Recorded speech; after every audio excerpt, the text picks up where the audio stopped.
അതുപോലെ തന്നെ പ്രധാനപ്പെട്ടതാണ് നമ്മൾ ഇന്ന് ചർച്ച ചെയ്യുന്ന വിഷയങ്ങളുള്ളത്. അബ്ദുറഹ്മാൻ സാഹിബിനെ ഓർമ്മിച്ചുകൊണ്ട് അദ്ദേഹം നടത്തിയിട്ടുള്ള രാഷ്ട്രീയമായ നിരീക്ഷണങ്ങളുടെയും സമീപനങ്ങളെക്കുറിച്ചുമൊക്കെ ഇവിടെ പറയുകയുണ്ട്. ഒരുപക്ഷെ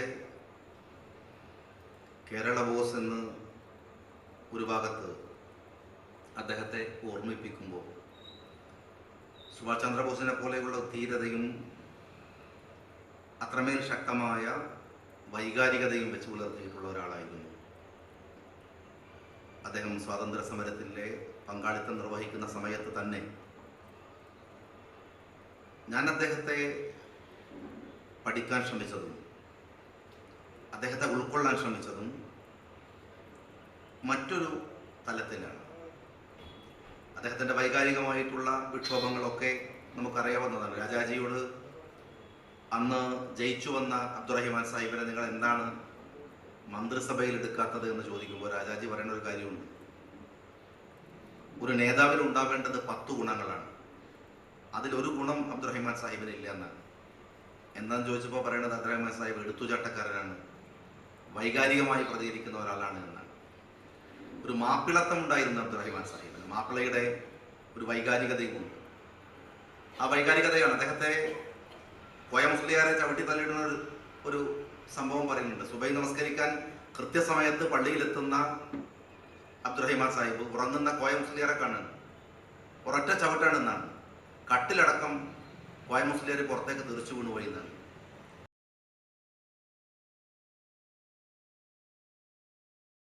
സമയമായാൽ ഒരു കോംപ്രമൈസും ഇല്ലാതെ അദ്ദേഹം നമസ്കരിക്കാൻ പോകുമായിരുന്നു.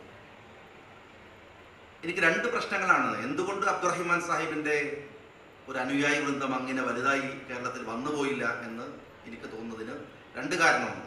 ഞാൻ എൻ്റെ നിരീക്ഷണമാണ് പറയുന്നത്. ഒന്ന്, അദ്ദേഹത്തിൻ്റെ വേഷവിധാനമായിരുന്നു. പുതിയ ആളുകൾക്ക് കേരളത്തിലെ ഒരു ലീഡർഷിപ്പ് അതേത് കമ്മ്യൂണിറ്റിയിലായാലും ആളുകൾ ഇഷ്ടപ്പെടുന്നതിനൊരു ഡ്രസ് കോഡ് ഉണ്ടായിരുന്നു. അബ്ദുറഹിമാൻ സാഹിബിൻ്റെ ഡ്രസ് കോഡ് ഒരു നോർത്ത് ഇന്ത്യൻ സ്റ്റൈലാണ്. നമുക്ക് അദ്ദേഹത്തെ കണ്ടാൽ അറിയാം. സുന്ദരനായ അദ്ദേഹത്തിൻ്റെ ഡ്രസ് കോഡ് ഒരു നോർത്ത് ഇന്ത്യൻ സ്റ്റൈലാണ്. രണ്ടാമത്തെ ഒരു കാര്യം, ദേശീയ മുസ്ലിം എന്ന് വിളിച്ച് പിന്നീട് അബ്ദുറഹിമാൻ സാഹിബിൻ്റെ അനുയായികളെ ഒരു പരിഹാസത്തോടു കൂടി കേരളത്തിലെ പൊതു സമൂഹം അല്ലെങ്കിൽ ഒരു പൊതു മുസ്ലിം സമൂഹം നോക്കിക്കാണുന്നതിന് പ്രധാന ഘടകമായിരുന്നു ഒന്ന്, അബ്ദുറഹിമാൻ സാഹിബിൻ്റെ മതബോധം ഉയർത്തിപ്പിടിച്ചുകൊണ്ടുള്ള രാഷ്ട്രീയ മുന്നേറ്റം, മതബോധം ഉയർത്തിപ്പിടിച്ചുകൊണ്ടുള്ള, മതനിഷ്കർഷത പുലർത്തിക്കൊണ്ടുള്ള രാഷ്ട്രീയമായിട്ടുള്ള ഒരു പോക്ക് അദ്ദേഹത്തിൻ്റെ അനുയായികളെന്ന് പറഞ്ഞു വന്നവരിൽ ഉണ്ടായിരുന്നില്ല. എനിക്ക് തോന്നുന്ന ഒരു കാര്യമാണ് അത്. അദ്ദേഹത്തിൻ്റെ അനുയായികളെ മുഴുവൻ എടുത്ത് പരിശോധിച്ചു. അദ്ദേഹം കാണിച്ചിരുന്ന നിഷ്കർഷതയും അദ്ദേഹം കാണിച്ചിരുന്ന അതിനോടുള്ള ആഭിമുഖ്യവും ഒക്കെ അദ്ദേഹത്തിൻ്റെ അനുയായികളായി വന്നവരിൽ വളരെ കുറവായിരുന്നു എന്നാണ് എനിക്ക് തോന്നിയിട്ടുള്ള ഒരു നിരീക്ഷണം. ഞാൻ അബ്ദുറഹിമാൻ സാഹിബിനെ കാണാനും പഠിക്കാനും ശ്രമിച്ച കാര്യങ്ങളിൽ പ്രധാനപ്പെട്ടത് നേരത്തെ പറഞ്ഞ പോലെ അബുൽ കലാം ആസാദിൻ്റെയും അതിൻ്റെ ഒരു കൈവഴിയായി. അബുൽ കലാം ആസാദിൻ്റെ രാഷ്ട്രീയ സമീപനങ്ങൾ മതേതരമാണ്, പക്ഷെ അതിന് മറ്റൊരു മുഖമുണ്ട്. അതെങ്ങനെയാണ്? അബുൽ കലാം ആസാദ് വിട്ട വഴിയിലാണ് അബുൽ അല മദൂദി യാത്ര ചെയ്യുന്നത്. അബുൽ കലാം ആസാദ് അതിതീക്ഷ്ണമായ മതരാഷ്ട്രബോധത്തെ ഉയർത്തിയിരുന്നു ഒരു കാലത്ത്, പിന്നെ ഉപേക്ഷിക്കുകയാണ് ചെയ്തത്.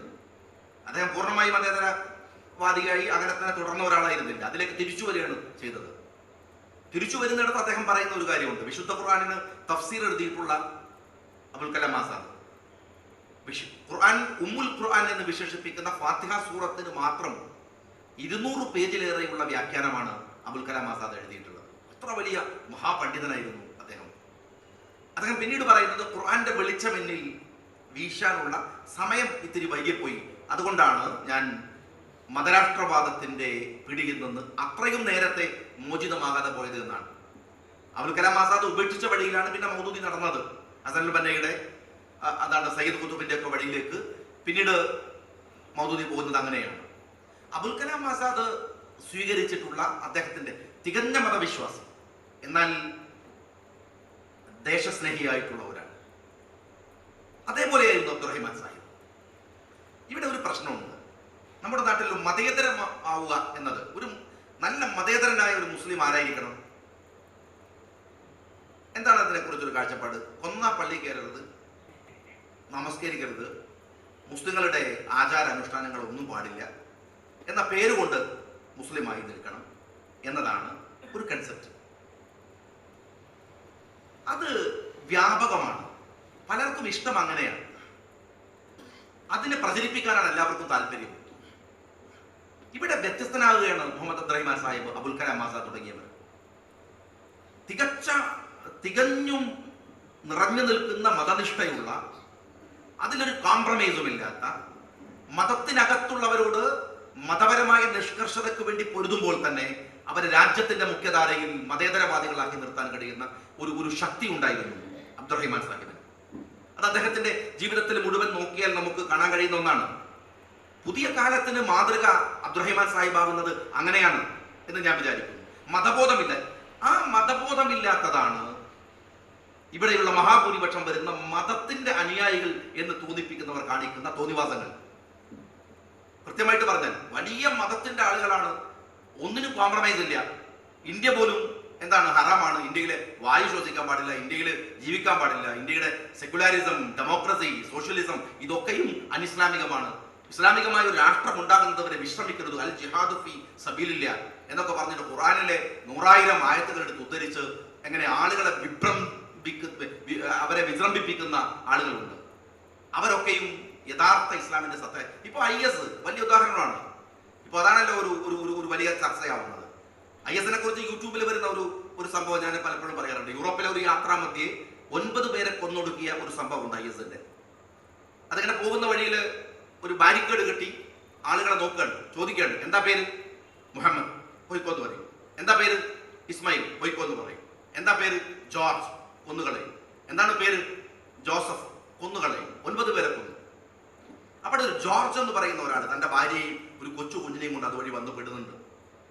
ഇയാൾ വരുമ്പോൾ ഇവരുടെ കോലൊക്കെ കണ്ട് ഇയാൾക്ക് മനസ്സിലായി സംഗതി അപകടമാണ്.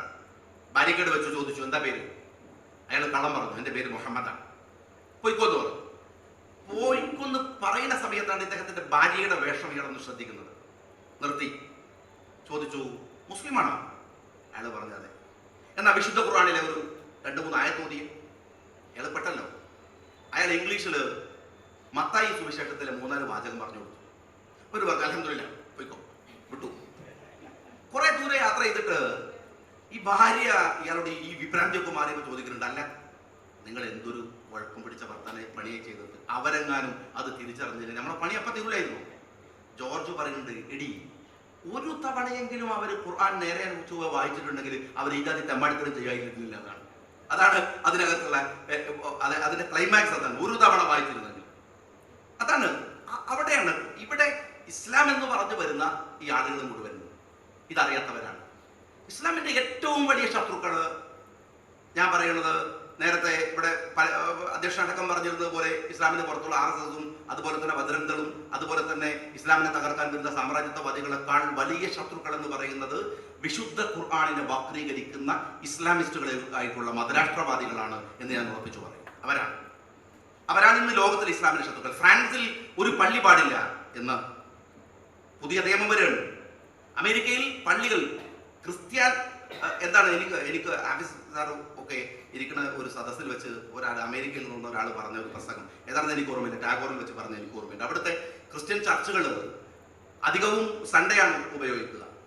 ആ ചർച്ചുകൾ ഉൾഗ്രാമങ്ങളിൽ വെള്ളിയാഴ്ച മുസ്ലിങ്ങൾക്ക് നമസ്കരിക്കാൻ, ജുമ നിർവഹിക്കാൻ അതിന് ഭാഗികമായി തുറന്നു കൊടുക്കുമായിരുന്നു അമേരിക്കയിലെ ചില പ്രദേശങ്ങളിൽ നിന്നാണ്. അവിടെയാണ് എന്താണ് IS ഉണ്ടാക്കിയത്? IS ഉണ്ടാക്കിയത് എന്താണ്? ഈ IS ഉണ്ടാക്കുന്നതിനെ അത് മാത്രം ഭീകരമായി കാണാൻ, വീട്ടുമുറ്റത്തുള്ള സാധനം കാണാതിരിക്കുക എന്നുള്ളത് നമ്മുടെ രാഷ്ട്രീയക്കാരുടെ ഒരു പ്രത്യേക രീതിയാണ്. ഒന്ന് പറഞ്ഞ് രണ്ടാമത് നേരെ അമേരിക്ക പോവുക, അത് വലിയ കുഴപ്പമില്ലല്ലോ. ഒബാമനെ വെല്ലുവിളിക്കുക, അങ്ങനെ ഒബാമനെ വെല്ലുവിളിച്ചാൽ ഒബാമ കേൾക്കാനും പോണില്ല. ഇവിടുന്ന് ജമാഅത്തെ ഇസ്ലാമിയെ വെല്ലുവിളിച്ചാൽ അമീർ കേൾക്കും, അതുകൊണ്ട് അതില്ല. ഇവിടുന്ന് SDP പറഞ്ഞാൽ അതിന്റെ നേതാവ് കേൾക്കും, അതുകൊണ്ട് അതില്ല. അവരുടെ കയ്യിലാണെങ്കിൽ 100,000 മിഷണറി ഉണ്ട്. മീഡിയയിൽ അവർ വലിയ പോക്കരികളാണ്. അവരുടെ കയ്യിൽ ചാനലുണ്ട്, പത്രമുണ്ട്. ഇപ്പം ഇവിടെ മീഡിയ വണ്ടിൻ്റെ ആളുകൾ വരുമ്പോൾ തന്നെ ഞാൻ അവരുടെ സാധനം, എൻ്റെ സാധനം ഞാൻ പറയുന്നതൊന്നും കൊടുക്കുന്ന വേറൊന്നും ആവോ, അതിനകത്ത് കട്ട് ചെയ്ത് പേസ്റ്റ് ചെയ്താണ് കൊടുക്കുക. അവിടെ അവരുണ്ട്, സുഹൃത്തുക്കളോടൊന്നും എനിക്ക് വിരോധമൊന്നും പറയില്ല. ഞാനിങ്ങടുത്ത് പിന്നെ എന്താണ് മേമൻ മതവുമായി എന്താണ് പ്രസംഗം നടത്തി. ആ പ്രസംഗം ഭാഗ്യവശാൽ അത് മുഴുവൻ അത് ടച്ച് സ്റ്റാർ എടുത്തിരുന്നു. പക്ഷെ വന്ന വാർത്ത മുഴുവൻ മാധ്യമത്തിലും പിന്നെ എന്താണ് മീഡിയ വണ്ടിലും വന്ന് വേറെ. അപ്പം അത് താല്പര്യമാണ്. അവരെ വിമർശിച്ചാൽ സ്പോട്ടിൽ പണി കിട്ടുന്നതാണ്. അതുകൊണ്ട് ആരും അവരെ വിമർശിക്കൂല. നേരെ അമേരിക്കക്ക് വണ്ടി കയറും, അല്ലെങ്കിൽ ഇംഗ്ലണ്ടിലേക്ക് പോകും, പാരീസിലേക്ക് പോകും. അവിടെ ആകുമ്പോൾ വേറെ ബുദ്ധിമുട്ടൊന്നും ഉണ്ടാവില്ല. അപ്പൊ ഇതൊരു രീതിയാണ്. രാഷ്ട്രീയക്കാർക്ക് ബുദ്ധിമുട്ടുണ്ടെന്ന് വെച്ചാൽ തെരഞ്ഞെടുപ്പ് എന്ന് പറഞ്ഞാൽ വളരെ പ്രധാനപ്പെട്ട, നേരത്തെ അമീദ് പറഞ്ഞൊരു കാര്യം അതാണ്. ഈ തെരഞ്ഞെടുപ്പ് എന്ന് പറയുന്നത് വളരെ പ്രധാനപ്പെട്ടതാണ്. തെരഞ്ഞെടുപ്പ് നിങ്ങൾക്കൊക്കെ ആരെ എതിർക്കാം, പ്രശ്നമൊന്നുമില്ല. ഇപ്പൊ ആഫീസ്ക്കാർക്ക് അമീദ്ക്കാർക്ക് തെരഞ്ഞെടുപ്പിലൊന്ന് മത്സരിച്ച് നോക്കണം, അപ്പോഴേ ബുദ്ധിമുട്ടൊക്കെ അറിയില്ല. എന്ത് പടായും പുറത്തുനിന്ന് വിടാം. അത് തെരഞ്ഞെടുപ്പിന്റെ ഒരു തലേദിവസമുണ്ട്, അതൊരു ദിവസമാണ്. എല്ലാവർക്കും ഒരു വോട്ടുള്ള ദിവസമാണ്. അന്ന് എല്ലാ ഫ്രോഡുകളായിട്ടും നമ്മൾ കോംപ്രമൈസ് ചെയ്യും. ആ ഒരു ദിവസമാണ് രാജ്യത്തിലെ സകല തെമ്മാടികളുടെയും പ്രതീക്ഷ. ആ ഒരു ദിവസമാണ് രാജ്യത്തിലെ സകല ഗുണ്ടകളുടെയും മാഫിയകളുടെയും പ്രതീക്ഷ. നമ്മുടെ രാജ്യത്താണെങ്കിൽ തോൽക്കാൻ ഒരു ധൈര്യമില്ലാത്ത ആളുകളാണ് ചെറുപ്പക്കാർ. പ്രത്യേകിച്ച് എങ്ങനെയെങ്കിലും ജയിക്കണം, രണ്ടിലൊന്നേ സംഭവിക്കും, ഒന്നും ജയിക്കുകയല്ലേ തോക്കും. തോൽക്കാൻ ധൈര്യമുള്ളവന് ജീവിതത്തിൽ തോൽപ്പിക്കാൻ കഴിയില്ല ആർക്കും. അതിന് ധൈര്യം ഉണ്ടാകും. കേരളത്തിലെ ചെറുപ്പക്കാർക്ക് വേണ്ടത് ജയിക്കാനുള്ള ആർജവമല്ല, തോൽക്കാനുള്ള ധൈര്യം. ആ ധൈര്യം പഠിക്കണമെങ്കിലാണ്, അങ്ങനെ പഠിക്കുമ്പോഴാണ് എന്തായിരുന്നു മുഹമ്മദ് അബ്ദുറഹിമാൻ സാഹിബ് എന്ന് അവർ ഓർക്കുക. അതിനുവേണ്ടിയാണ് അബ്ദുറഹിമാൻ സാഹിബിന്റെ മതനിഷ്ഠയും ആ മതനിഷ്ഠയിൽ നിന്ന് അദ്ദേഹത്തിന്റെ മതബോധത്തിൽ നിന്ന് ഉയരെടുക്കുന്ന രാജ്യസ്നേഹവുമാണ്. മക്കയും മദീനയും ഉൾക്കൊള്ളുന്ന രാജ്യമായിരുന്നാൽ പോലും ഇന്ത്യയോട് പടവെട്ടാൻ വന്നാൽ ഇന്ത്യക്ക് വേണ്ടി ആദ്യം പടവെട്ടി മരിക്കാൻ ഞാൻ അതിന്റെ മുമ്പിൽ ഉണ്ടാകുമെന്ന് പറയാൻ ധൈര്യമുള്ള മുസ്ലിമിനെയാണ് ഇന്ത്യക്ക് ആവശ്യമെന്നതാണ് പ്രധാനം. അതാണ് പ്രധാനം. അതിന് കഴിയണം. ജീവിതത്തിലെ ഒരു വിശ്വാസിയുടെ ഏറ്റവും വലിയ സ്വപ്നം എന്താണ്? വലിയ സ്വപ്നങ്ങളിൽ ഒന്ന് മക്കയിൽ പോകണമെന്നാണ്, മദീനയിൽ പോകണമെന്നാണ്, റൗള ഷരീഫ് കാണണമെന്നാണ്. അതാണ് സ്വപ്നം. എന്നാൽ ആ മക്കയും ആ മദീനയും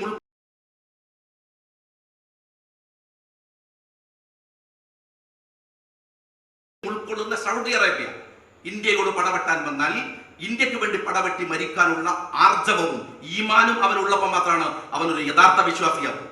അതുണ്ടായിരുന്നു അബ്ദുറഹിമാൻ സാഹിബിന്. അങ്ങനെ കഴിഞ്ഞിരുന്നു. അവിടെയാണ്.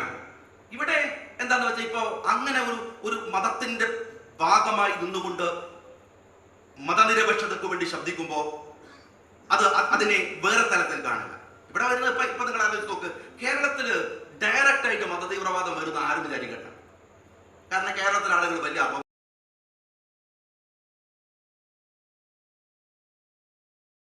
അപബോധമുള്ളതാണ്. അതുകൊണ്ട് ഇവിടെ വരുന്ന ഒക്കെ തട്ടിപ്പാണ്. ഇപ്പൊ നേരത്തെ പിന്നെ ഞാൻ അമിത് കേട്ട് സംസാരിക്കുമ്പോൾ പറഞ്ഞൊരു കാര്യം അതാണ്. ഇവിടെ കാണിക്കുന്നതൊക്കെ വേറെ വേഷങ്ങളാണ്, വേറെ വേഷം കെട്ടുകളാണ്. അതിന് കാരണം ഇവിടെ അതേ മാർക്കറ്റുള്ളൂ. ഇവിടെ ദളിത് അവകാശബോധം, പൗരാവകാശ പ്രശ്നങ്ങൾ, ലിംഗസമത്വം, എന്താണ് സ്ത്രീകളുടെ അവകാശങ്ങൾക്ക് വേണ്ടിയുള്ള പോരാട്ടം. ഇതാണ്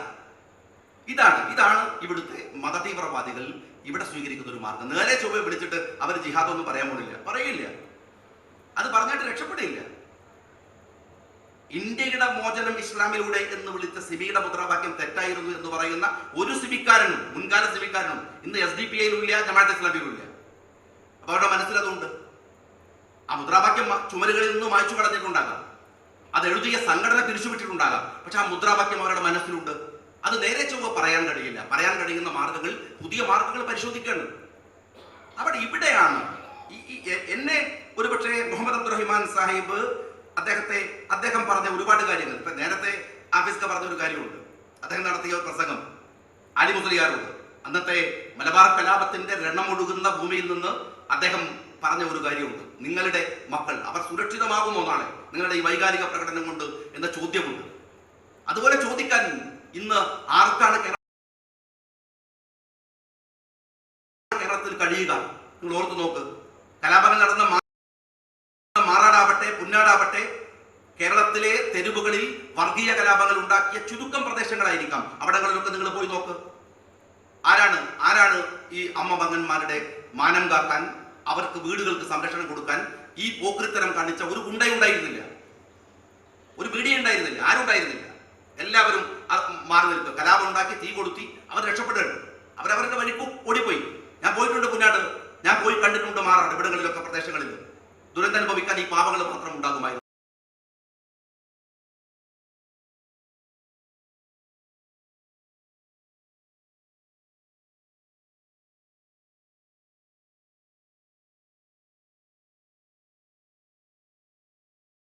എല്ലാവരും വഴിയിട്ട് അവരെയൊക്കെ വഴിയിട്ട് പോകും. ഈ ചോദ്യം ആണ് പതിറ്റാണ്ടുകൾക്ക് മുമ്പ് മുഹമ്മദ് അബ്ദുറഹിമാൻ സാഹിബ് ചോദിച്ചത്.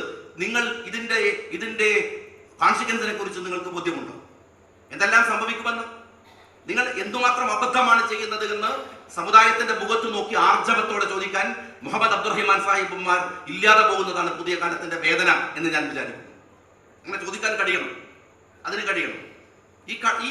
ഈ പുതിയ കാലത്ത് ഇപ്പൊ വലിയ കുഴപ്പമില്ലാത്ത ഒരു സമയമാണ് മുഹമ്മദ് അബ്ദുറഹിമാൻ സാഹിബിന്റെ അനുസ്മരണം നടക്കുന്ന ഈ സമയം. നിങ്ങൾ ഇതേ സമ്മേളനം, ഇതേ പരിപാടി, ഇതേ വിഷയം നിങ്ങൾ തെരഞ്ഞെടുപ്പിന്റെ ഒരാഴ്ച മുമ്പോ 2 ആഴ്ച മുമ്പോ നിങ്ങൾ വെച്ച് നോക്ക്, ആർക്കും ഡേറ്റ് ഉണ്ടാവില്ല. കാരണം 6-ാം തീയതി പറഞ്ഞാൽ തെരഞ്ഞെടുപ്പിൽ പ്രതിഫലിക്കും, കിട്ടാവുന്ന വോട്ടൊക്കെ പോയി പോകും. തെരഞ്ഞെടുപ്പിന്റെ 1 കൊല്ലം കഴിഞ്ഞാൽ പിന്നെ എല്ലാവരും വലിയ മതേതരവാദികളും വലിയ ആദർശവാദികളും ഒക്കെയാണ്. അപ്പൊ ആരും പറയാം തെരഞ്ഞെടുപ്പാകുമ്പോഴാണ് അഡ്ജസ്റ്റ്മെന്റുകൾ. ഈ വോട്ട് രാഷ്ട്രീയത്തിന്റെ കള്ളത്തരം ഉള്ളിടത്തോളം കാലം ഒരു അബ്ദുറഹിമാൻ സാഹിബിനെ അനുസ്മരിച്ചിട്ടും കാര്യമില്ല. നമ്മുടെ നാട്ടിലെ കള്ളത്തരം അവസാനിക്കില്ല.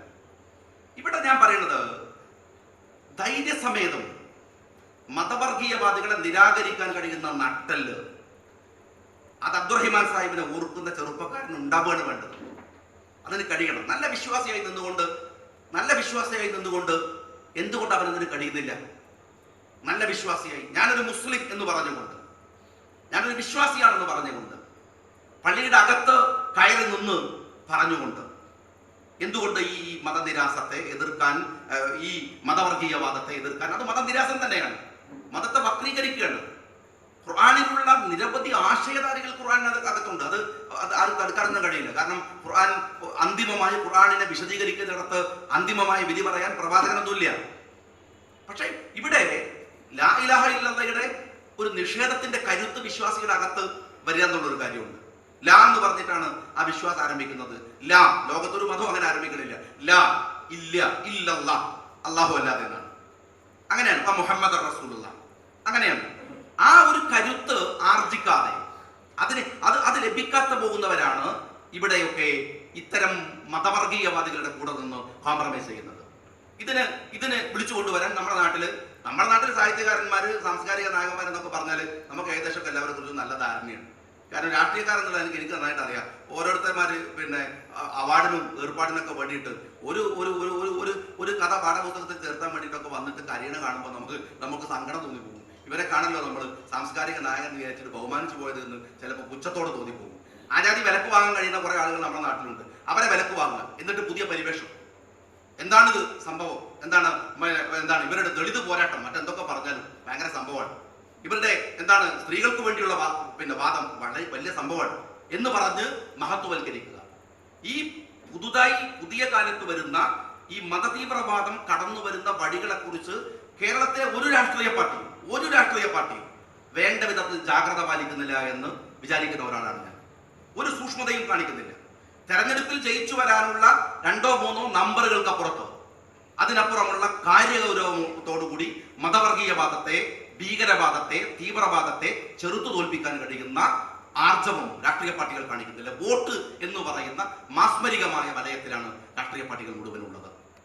ഇവിടെ അതിനെ നിരാകരിക്കാൻ കഴിയുന്ന കരുത്ത് ഉണ്ടാക്കണം. സാമുദായികതാവാദം, അബ്ദുറഹിമാൻ സാഹിബ് തികഞ്ഞ സാമുദായികവാദിയായിരുന്നു. സാമുദായികവാദവും വർഗീയവാദവും തമ്മിൽ വ്യത്യാസമുണ്ട്. രണ്ടാണ്. സാമുദായികവാദം, ശ്രീനാരായണ ഗുരുദേവൻ ഏറ്റവും വലിയ സാമുദായികവാദിയായിരുന്നു. മന്ദാത്ത് പത്മനാഭൻ സാമുദായികവാദിയായിരുന്നു. ഡോക്ടർ പൽക്കു സാമുദായികവാദിയായിരുന്നു. അയ്യങ്കാളി സാമുദായികവാദിയായിരുന്നു. KM സീതി സാഹിബ് സാമുദായികവാദിയായിരുന്നു. സമുദായത്തിന് വേണ്ടി വാദിക്കുക എന്ന് പറയുന്നത് തെറ്റല്ല. അത് മറ്റൊരു സമുദായത്തിന്റെ അവകാശത്തിന് മേൽ കടന്നു കയറുകയും മറ്റൊരു സ്വന്തം സമുദായത്തെ രാജ്യദ്രോഹപരമായ ചർച്ചകളിലേക്ക് കൊണ്ടുപോയി വഴിതെറ്റിക്കുകയും ചെയ്യുമ്പോഴാണ് അത് വർഗീയതയാവുന്നത്. അബ്ദുറഹിമാൻ സാഹിബ് സമുദായ ബോധമുള്ള ഒരാളായിരുന്നു, സാമുദായിക വാദമുള്ള ഒരാളായിരുന്നു. പള്ളിയിൽ കിടന്നുറങ്ങാനുള്ളതല്ല, അവിടെ ഉണർന്നിരിക്കേണ്ടവനാണ് എന്ന ഒരൊറ്റ സന്ദേശമാണ് തന്റെ ആരോഗ്യമുള്ള ശരീരം കൊണ്ട് അയാൾ ആ മുസ്ലിയാരെ ഒരൊറ്റ ചവിട്ട് ചവിട്ടുമ്പോൾ പറയുന്നത്. ഉറങ്ങാനല്ല, ഉണർന്നിരിക്കണം. ആ ഉണർന്നിരിക്കൽ പള്ളികൾക്ക് ഉണ്ടാവേണ്ട കാലമാണ്. ആ ഉണർന്നിരിക്കൽ മതവിശ്വാസികൾക്ക് ഉണ്ടാവേണ്ട കാലമാണ്. ആ ഉണർന്നിരിക്കൽ രാഷ്ട്രീയത്തിന് ഉണ്ടാകേണ്ട കാലമാണ്. അബ്ദുറഹിമാൻ സാഹിബിന്റെ ചവിട്ടുകൊള്ളാതെ പോകുന്നതാണ് പുതിയ കാലം.